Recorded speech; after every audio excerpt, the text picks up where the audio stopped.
Friday night, guys, everybody should say thank you to Waddell. Waddell is the man. Waddell is a nice guy. I've known Waddell for a while. And Waddell decided to contribute to the MLB algorithm, which literally stopped me from what I'm doing. Doesn't even take a lot of money. Just takes somebody caring to say that they want it, and I will do it. And so I did do it. And so we can now compare picks, lineups. There are some confirmed lineups today here. So let's talk about the MLB algorithm for the day. So what do we have? We have a lot of favorites and a couple underdogs at the bottom.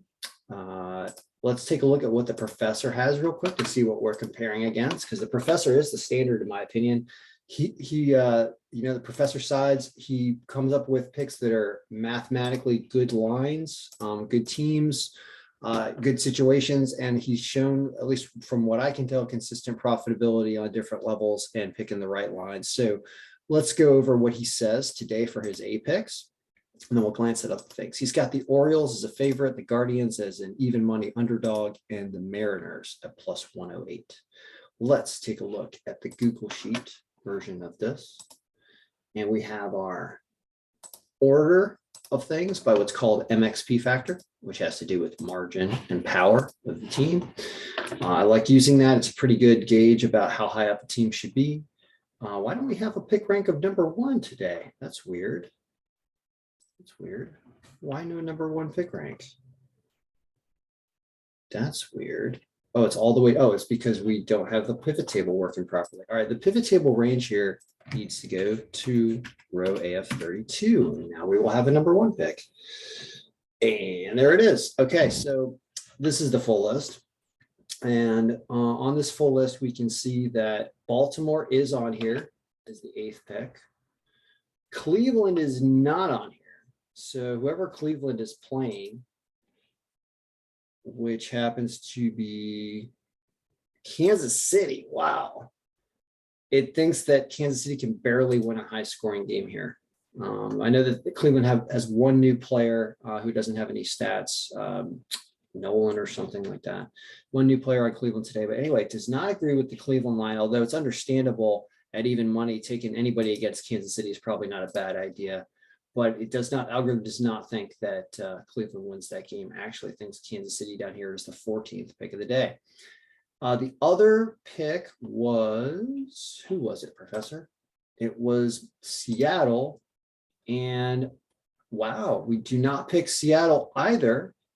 Algorithm does not think Seattle wins this game. Algorithm says that the Seattle game against Toronto could barely go the way of Toronto in like a 3-4-3 type game. And the line. So, all right. So 2 disagreements with the professor. Even though these lines are kind of good, I understand this. They are close games. So we expect the professor to win the Orioles game and lose the Guardians and lose the Mariners. Okay. Now let's go look at what the algorithm would say to play today. All right. First of all, we've got the Yankees up near the top of the list here. And the reason why that is because of Connor Siebold, the Boston pitcher, who does not have a good ERA in 2022. And also he does not have a good ERA, as I drop my phone, on 2021. In 2021, also poor ERA, but he does have good AAA stats. And so if you put in his AAA stats, it's obviously, or actually, a very close game of 3-2.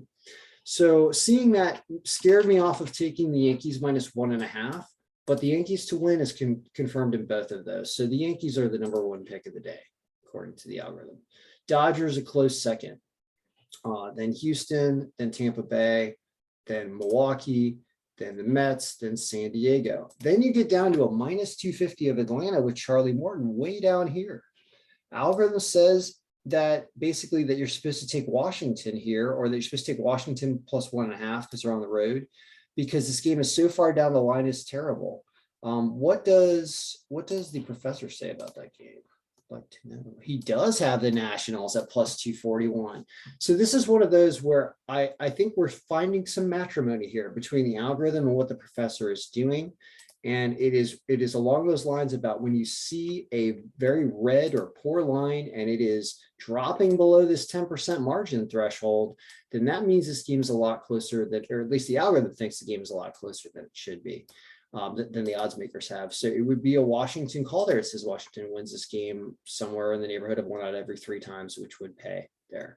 So it's going to say stay away from Atlanta. Let's just double check the Google Sheet version of this to make sure that that is confirmed by MXP Factor.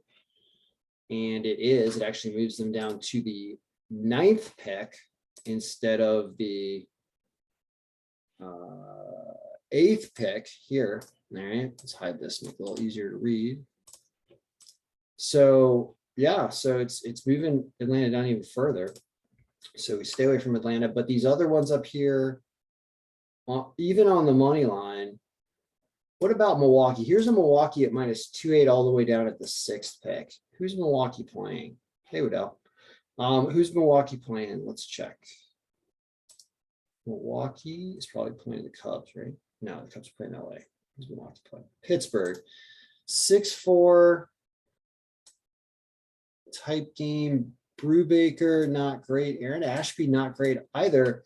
So the reason why Milwaukee gets pushed down a little bit is because of the pitching matchup. You see this 1-6 record for Ashby. We actually had the same discussion with Ashby when he lost the last game, I think, that he pitched when they were playing like Cincinnati or someone, or the Cubs or something like that. So I can see why this gets pushed down. And really what the algorithm is saying is that the odds here are not great. Look at these 200s down here below. They're saying you're better off taking Minnesota, or like the professor says, taking Baltimore. So if we're going to throw like 7 together, it's going to be these 7 probably. And then there's a few underdogs down there. If you want to take this Detroit again, who's hot. Colorado beats Arizona last night, says they'll barely do it again, but these margins are very, very, very tight down here.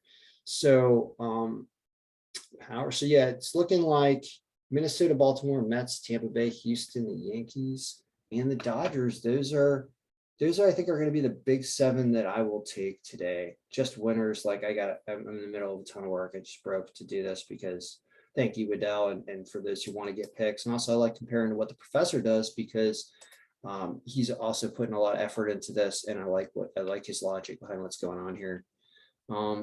Is there anything else? Do you have any other big underdogs? He's got the Tigers like we do. As we have them winning, gives him as a B pick. So that's also good. Has the Astros. So he has the Reds at +153. That game, the algorithm does not like the Reds very much. Algorithm is saying in that game, or if I can find it, which I can't find it right now. Where are you? There you go. Tampa. Oh yeah, it really likes Tampa Bay there a lot. So it doesn't look at 6-0. So that's a disagreement with the algorithm. It's one of those where Tampa Bay is way up there.